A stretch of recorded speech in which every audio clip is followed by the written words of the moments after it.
প্রিয় শিক্ষার্থীরা, আসসালামু আলাইকুম। আশা করি তোমরা সবাই ভালো আছো। এই মুহূর্তে তোমরা যারা আমার এই ক্লাসটি দেখছো, সবাইকে জানাচ্ছি আমার অন্তরস্থল থেকে তোমাদের প্রতি ভালোবাসা। ইতিমধ্যেই তোমরা যারা আমার পূর্বের দুটি সৃজনশীল সমাধান দেখেছো, তাদের কাছে আজকের এই ক্লাসটি অনেকটাই ইজি মনে হবে, আমি মনে করি। লক্ষ্য করো আজকের উদ্দীপকটা কি আর প্রশ্নগুলি কি। তোমরা একটু উদ্দীপক এবং প্রশ্ন পড়ে নাও। প্রথম কাজ হচ্ছে তোমাদের প্রশ্নটা সুন্দরভাবে পড়বা। উদ্দীপক কী বলেছে এবং প্রশ্নটা কী বলেছে, এটা তোমাদের অবশ্যই খুব মনোযোগ সহকারে পড়তে হবে। হ্যাঁ, আচ্ছা। প্রথম ক নম্বর প্রশ্ন বলছে যে প্রথম রাশিটির রাশির পঞ্চম পদ কত। এই রাশিটাকে যদি আমরা বিস্তৃত করি তাহলে কয়টা পদ পাবো? 7টি পদ পাবো। কয়টি পদ পাবো? 7টি পদ পাবে। সেই 7টি পদ থেকে 5 নম্বর পদটা বের করতে বলছে। আচ্ছা, এটা সমাধানের পূর্বে আমি একটু বিষয়টা একটু পরিষ্কার করে দেওয়ার চেষ্টা করছি।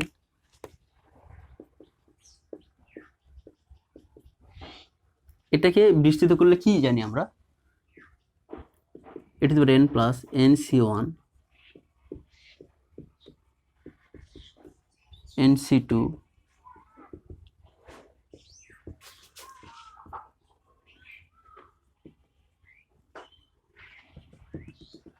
চলতে চলতে একদিন না একদিন x two the power n হবে, x two the power n। আচ্ছা, একটু লক্ষ্য করো, এটা প্রথম পদ,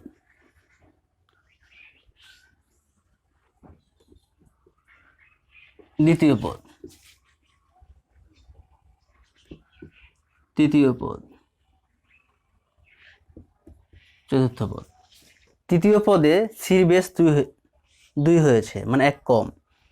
শক্তি কি হয়েছে? এর শক্তি n-2, যে 1 কম 2, এই সির বেসটাই কমেছে এবং দ্বিতীয় পদে এই 2টাই শক্তি হয়েছে।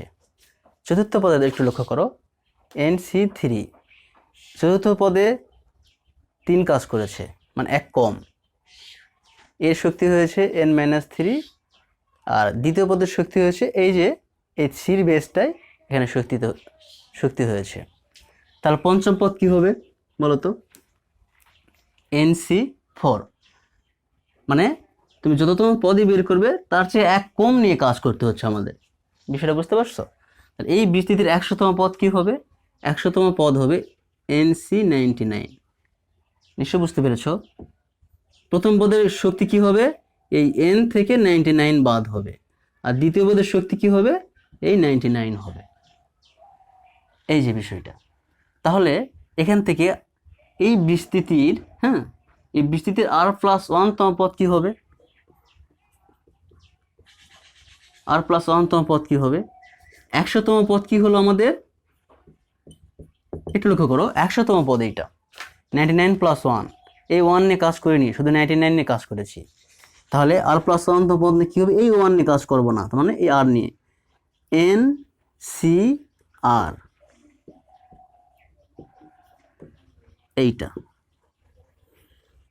এইটা দ্বিপদী বিস্তৃতির r+1তম পদের মান বা সাধারণ পদ বলা হয় এটাকে। আচ্ছা, ওকে, তাহলে আমরা এবার ক নাম্বারটা করে ফেলবো।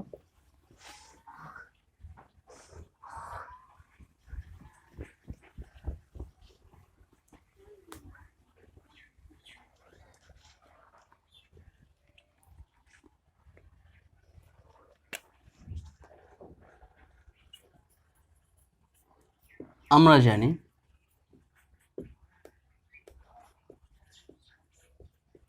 দ্বিপদী বিস্তৃতিতে r+1তম পদ টি r+1। r+1তম পদ কি হয়? NC, এই যে r নিয়ে কাজ করব,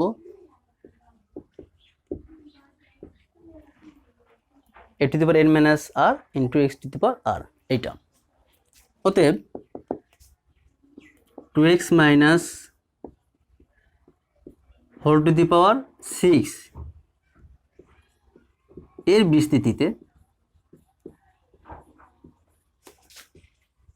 পঞ্চম পদ, এটা আমরা পঞ্চম পদ বের করব। কিভাবে বের করব? পঞ্চম মানে কি 4+1, এভাবে কিন্তু প্রকাশ করতে হবে। পঞ্চম মানে 4+1, এই 4টা নিয়ে কাজ করবো আমরা। এই জন্য মূলত NC4 প্রথম পদ, এই 6 এই শক্তি থেকে কি কমে যাবে? এই 4 কমে যাবে। আর দ্বিতীয় পদের শক্তি কি হবে? এই 4 হবে, এই 4টা হবে। ওকে, 6C4, 6C4 তে কত হয়? এই বিষয়টা তোমাদের বইয়ে 6-4 এভাবে লেখা আছে। এটা মানে হচ্ছে 6 গুণন 5 গুণন 3 গুণন 2, অধক্রমণের 4টা গুণ, আর নিচে ঊর্ধ্বক্রমণের 4টা গুণ। আচ্ছা,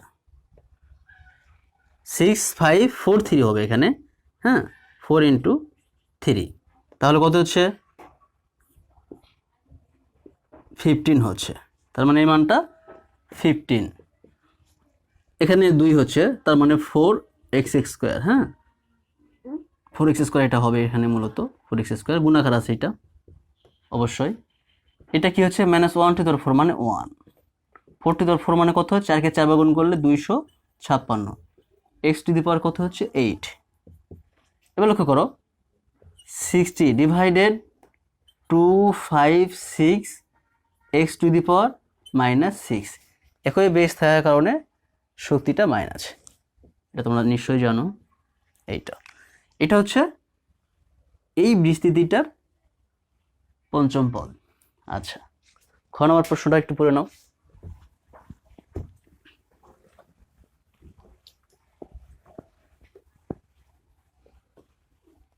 তোমরা বিষয়গুলি বুঝে বুঝে করার চেষ্টা করবে, আমি আশা করি।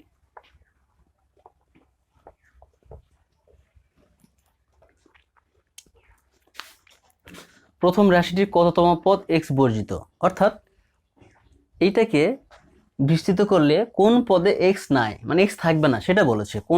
কোন পদে, মানে কততম পদে, এবং সেই পদটা বের করতে বলছে। আচ্ছা, আমরা তো জানি না কোন পদে x নেই, এটা তো আমরা জানি না। তাহলে অজানা বিষয়কে আমরা ধরে ফেলি। মনে করি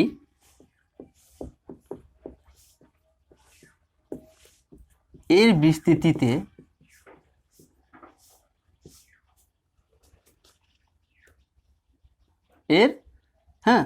বিস্তৃতিতে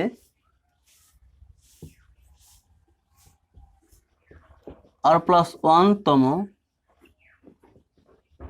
পদ x বর্জিত, অর্থাৎ r+1তম পদে x নাই। আচ্ছা, অতএব আমরা r+1তম পদটা বের করে নিচ্ছি। এটা এই বের করার সূত্রটা কি? NC(r) প্রথম পদ 6 - r, দ্বিতীয় পদ r, 6c(r) রেখে দিচ্ছি। 2^, এটা কিন্তু ভেঙে দেওয়া যায়, 6 - r into x⁶ 6 - r, -1^r, 4^r, x⁴ কি হচ্ছে? পাওয়ারে পাওয়ারে কি হয়? গুণ হয়, 2r, হ্যাঁ। আচ্ছা, এটা স্কোয়ার, এটা আমরা রেখে দিলাম। আচ্ছা, এখানে 2, এখানে 4 আছে, তাহলে এটাকে আমরা 2 বেস করবো। আমরা একটু কাজ করে নিব। x বেস একই বেস থাকলে শক্তি কি হয়? 6 - r - 2r, তার -3r লিখে নিচ্ছি আমরা, -1^r, 4^r মানে কি? 2^2r হয়। এই বিষয়টা কি বুঝতে পারছো? 4 মানে কি? 2 এর উপর স্কোয়ার, তার উপর শক্তি r, 2 বেস, পাওয়ারে পাওয়ারে গুণ, এই বিষয়টা। 6c(r), 2 বেস একই বেস, 2 লিখলাম, 6 - r - 2r, তাহলে 6 - 3r হবে, x⁶ 6 - 3r, হ্যাঁ, -1^r। আচ্ছা, মূলত বলছে এই পদটাই এক্স থাকবে না। এক্স থাকবে না মানে কি, এক্স টু দি পাওয়ার 0, মানে এই যে এই মানটা 0 হয়ে যাবে, এই মানটা 0 হবে। যদি এক্স এর উপরে এই মানটা 0 হয়ে যায় তাহলে এক্স টু দি পাওয়ার 0 মানে 1, তার মানে এখানে এক্স থাকছে না। ঠিক বুঝতে পেরেছো তোমরা? এই পদে এক্স থাকবে না বলছে, তার মানে কি থাকবে, এক্স টু দি পাওয়ার 0 থাকবে। আচ্ছা 20y 7y স্কোয়ার এক্স, এই পদে কিন্তু এক্স নাই, তার মানে কি আছে, এক্স নাই মানে কিন্তু এক্স টু দি পাওয়ার 0 আছে, এটার মান 1 সেটা বলছে, তাহলে মানে এটা এক্স টু দি পাওয়ার 0, এর মানটা 0 হবে। ওকে,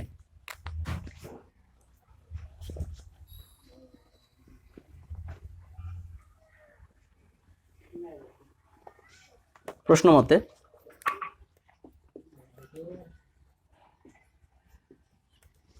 এই মানটাই 0।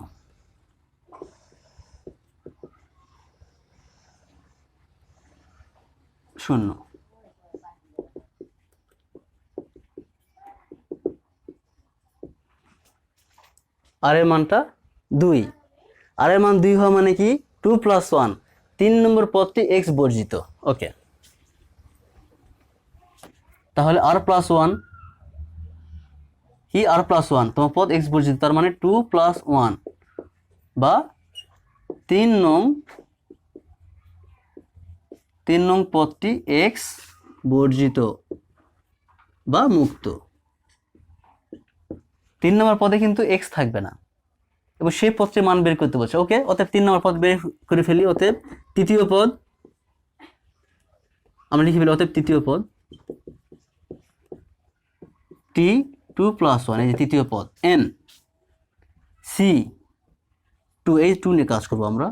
প্রথম পদ 2x n মাইনাস এই 2 বাদ হয়ে যাবে, দ্বিতীয় পদ এই 2 6c2 কত হয় 15,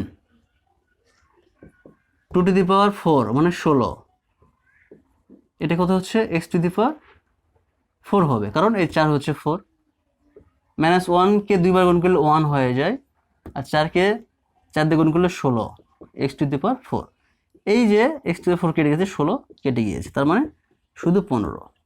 অর্থাৎ এই বিস্তৃতির তৃতীয় পদ 15, এখানে কোনো এক্স নাই। আশা করি তোমরা বুঝতে পেরেছো, গণনা প্রশ্নটা পড়ে ফেলো।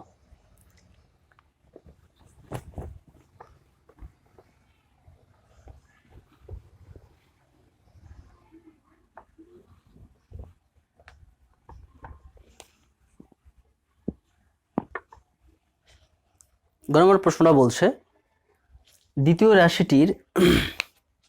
রাশিটির মানে এই রাশিটার বিস্তৃতির প্রথম 3টি পদ, এটাকে বিস্তৃত করলে, হ্যাঁ বিস্তৃত করলে আমরা অনেকগুলো, এই যে n আছে তাহলে পদের সঙ্গে n+1, n+1 এর সঙ্গে পদ পাবো আমরা, সেখান থেকে 3টি পদ, প্রথম পদের মানে এটা, দ্বিতীয় পদ তৃতীয় পদ দেওয়া আছে, সেখান থেকে আমরা a b n এর মান বের করব। ওকে, ওটা আমরা বিস্তৃত করে ফেলি। গ নম্বর সমাধান a + 3x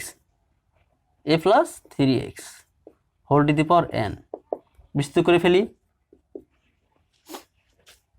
nc1 প্রথম পদ, n-1 দ্বিতীয় পদ 1, nc2 প্রথম পদ দ্বিতীয় পদ তৃতীয় পদ, আর লেখার প্রয়োজন না, আমরা 3টি পদ বলছি, 1 2 3 পেয়েছি। ডট গিয়ে একদিন না একদিন কি হবে, হ্যাঁ এই দ্বিতীয় পদের উপরে শক্তি n হবে, এইটা। তাহলে এটা একটু কাজ করে ফেলি।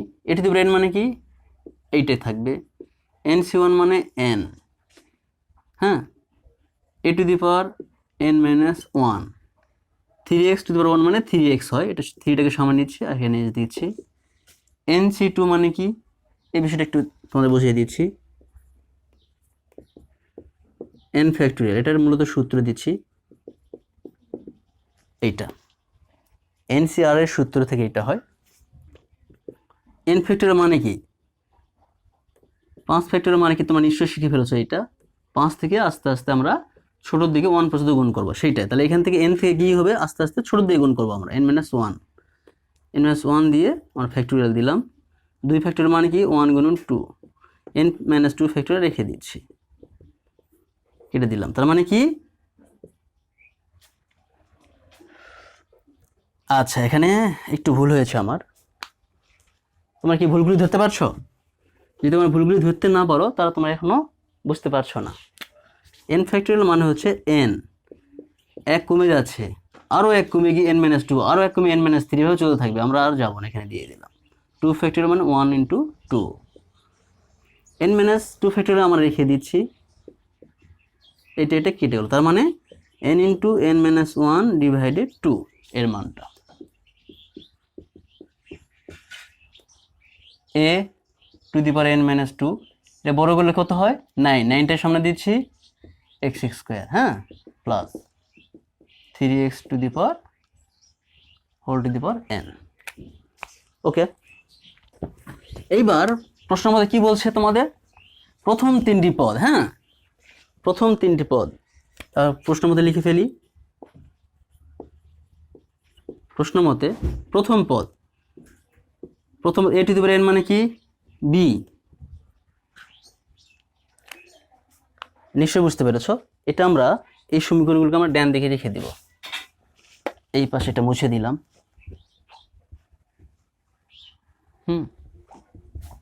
এটা লক্ষ্য করো, প্রথম পদ a to the power n is equal b, দ্বিতীয় পদ 3n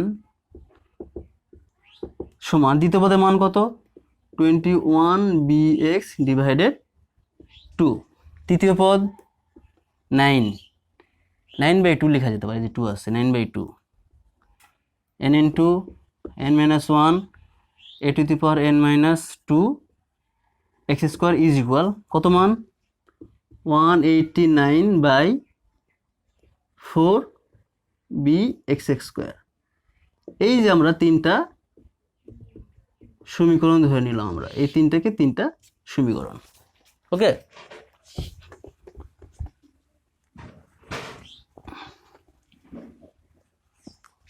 বিষয়টা কি বলছিল, এই বিসিসির প্রথম পদের মান b, দ্বিতীয় পদের মান এইটা, তৃতীয় পদের মান এইটা। মূলত এই 3টা সমীকরণকে কাজ করিয়ে আমরা a b n এর মান বের করতে পারবো। আচ্ছা একটু লক্ষ্য করো, b এর মান কি a to the power n, এই b এর মান আমরা এখানে b আছে, এটা একটা সমীকরণে আমরা বসিয়ে দিতে পারি। তাহলে লিখো b এর মান 2 নং সমীকরণে বসিয়ে পাই,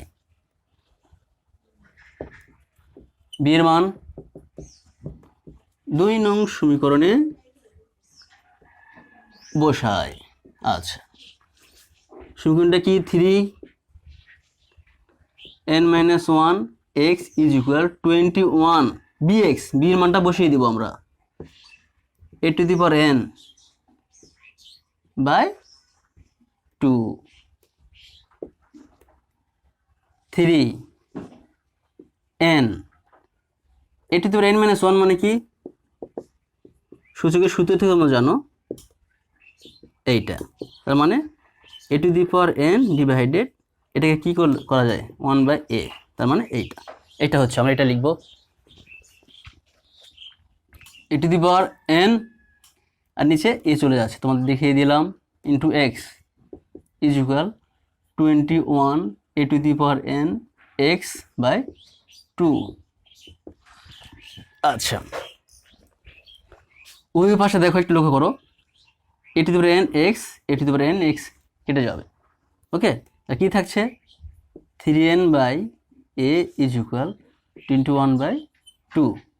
এখান থেকে আমরা যদি আমরা n এর মান বের করতে চাই পারবে, n এর মান কি, n রেখে দিলে 21/2 ভাগ ছিল গুণ হবে, আর এটা এই হবে, হ্যাঁ 7/2a, এটা n এর মান, n এর মান কি 7/2a। আমরা n এর মান যেটা পেলাম এখানে আমরা লিখে রাখছি, n এর মান 7/2 হ্যাঁ a, এটা 4 নাম্বার সমীকরণ। আচ্ছা এইবার একটা বিষয় লক্ষ্য করো, 2 নাম্বার, এটা 2 নাম্বার সমীকরণ, 2 নাম্বার ও 3 নাম্বার থেকে একটা বিষয় লক্ষ্য করো। 2 নাম্বার সমীকরণে a to the power n-2 আছে, এখানে 1 নাম্বারে a to the n-1, 2 number 189 bx² 4, এখানে bx², x এর ঘাত বেশি, তার মানে এইটাকে যদি আমরা 2 দিয়ে ভাগ করি, একটা ছোট হচ্ছে, ইকুয়েশনটা ছোট হচ্ছে। ওকে, 3 কে 2 দিয়ে ভাগ করে ফেলি। 3 নং সমীকরণকে 2 নং সমীকরণ দ্বারা ভাগ করি। ওকে, 3 নম্বরটা লিখে ফেলি, 9/2 n-1 a to the power n-2 x², ভাগ কি করছি 2 number 3n a to the power n-1 x is equal 189 bx²/4 ভাগ 2 নাম্বার 21 bx/2। এই যে আমরা 3 নাম্বারকে 2 নাম্বার দ্বারা ভাগ করলাম। এই বিষয়টা কি হচ্ছে একটু দেখো।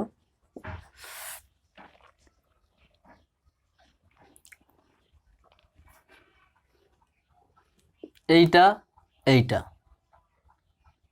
দিয়ে কাটলে শুধু একটা x থাকে, তার মানে কি থাকছে n-1 a বেজে, তাহলে এই শক্তিটা মাইনাস হবে, তার মানে কি হবে, যদি আমরা জাম্প করি তাহলে কি হচ্ছে -1 হচ্ছে। এটা কি বুঝতে পেরেছো? এটা বোঝার কথা, তোমরা বুঝবে। a বেজ n-2 n+1 হবে, এটা x। আচ্ছা, এখন এই যে 9/2 এর যে 3 ছিল, এটা কি করব আমরা, 9/2 ভাগ 3, 9/2 ভাগ 3, তার মানে কি 9 কত হয়, এটা ভাগ চিহ্ন যা গুণ চিহ্ন দিলে উল্টে যাবে, এটা 6। হ্যাঁ, 9/6 হবে এটা। অথবা একটা কাজ করতে পারি, 9/2 রেখে দিতে পারো। 2 গুণন এইভাবে 3 রেখে দাও, এইটা 3 গুণ আকার আছে এটা। হ্যাঁ, এখানে কি হবে 189 bx²/4, উল্টায় দাও 2, এটাকে কাটলে 9, bx কাটলে শুধু একটা x থাকছে। হ্যাঁ, শুধু একটা x, তার মানে 9/2 x। Okay, n-1 a to the power -1 মানে কি নিচে যাবে, x ওই দিকে কিন্তু এটা। হ্যাঁ, আচ্ছা, একটু আমরা এই লাইনটা এইভাবে করবো, এখানে 9/2 x, এখানে কি করছি 9/2 গুণন 3 করলাম, x, এখানে x থাকছে 9/2 x, 9/2 x আউট, আর কি থাকছে n-1 থাকছে, আর নিচে 3a থাকছে, ইজ ইকুয়াল 9/2 x, 9/2 এবং x উভয় পাশে আউট হলে আমরা ভাগ করে দিলাম, এটা হয় n-1 is equal 3a। n এর মান 3a + 1, n এর মান কি 3a + 1, n এর মান যেটা হলো সেটাকে আমরা 5 নম্বর সমীকরণ দিলাম। এই n এর মান 4 নং সমীকরণে বসিয়ে দেবে, যে n আছে এখানে। ওকে, তাহলে লিখে ফেলো যে n এর মান 4 নং সমীকরণে বসাই। n এর মান 4 নং সমীকরণে বসে, 4 নম্বরটা কি n ইজ ইকুয়াল 7a/2, এই n এর মান, n এর জায়গায় আমরা এই মানটা বসিয়ে দেবো, 3a + 1, 3a + 1। ওকে, আর গুণ করে দাও, 6a + 2 ইজ ইকুয়াল 7a, তাহলে কি হবে, এখান থেকে কিন্তু ইকুয়েশনটা 2 ইজ ইকুয়াল a হচ্ছে, এটা ওই পাশে গেলে, অতএব a = 2, এর মানটা 2, এর মান আমরা যদি আমরা এখানে বসে দিই n এর মান পেয়ে যাব। ওকে, এর মান 4 নং সমীকরণে বসাই, এবার লিখে হলো 4 নং সমীকরণে বসাই। হ্যাঁ, 4 নং সমীকরণ কি আছে, n = 7/2 * a, এই যে 2, তার মানে 7, n এর মানটা 7। ওকে, n এর মান পেলাম আমরা, কি পেলাম, n এর মান পেলাম, n এর মান 7 পেলাম, a এর মান পেলাম 2, b এর মানটা আমাদের প্রয়োজন। 1 নম্বর সমীকরণে বসিয়ে দেই আমরা, a এবং n এর মান 1 নম্বর সমীকরণে বসিয়ে দাও, এ ও এন এর মান 1 নং সমীকরণ, এটা ইজি বিষয়, তোমরা পারবে। বসাই, এর মান হচ্ছে 2, এন এর মান 7 ইজ ইকুয়াল বি। 2^7 মানে কত হচ্ছে? 2 কে 7 বার গুণ করলে 128 হয়ে যায়, 128। অতএব এর মান 2, হ্যাঁ, এন এর মান 7, বি এর মান 128, এটা আনসার। আসলে তোমরা বুঝতে পেরেছো, এটা মূলত সিম্পল একটা বিষয়। এই যে কোনো এই তিনটে ইকুয়েশনকে যে কোনোভাবে তুমি করতে পারো, তোমার মতো ইচ্ছে মতো কাজ করি এ বি এন এর মান বের করতে হবে। মূলত বিষয়টা যতটা ইজি ভাবছো ততটা ইজি না, প্র্যাকটিস করতে হবে। আবারও দেখা হবে ইনশাল্লাহ পরবর্তী একটি ক্লাসে। সেই পর্যন্ত তোমরা সবাই ভালো থাকো, সুস্থ থাকো, সবার মঙ্গল কামনা করছি। আসসালামু আলাইকুম।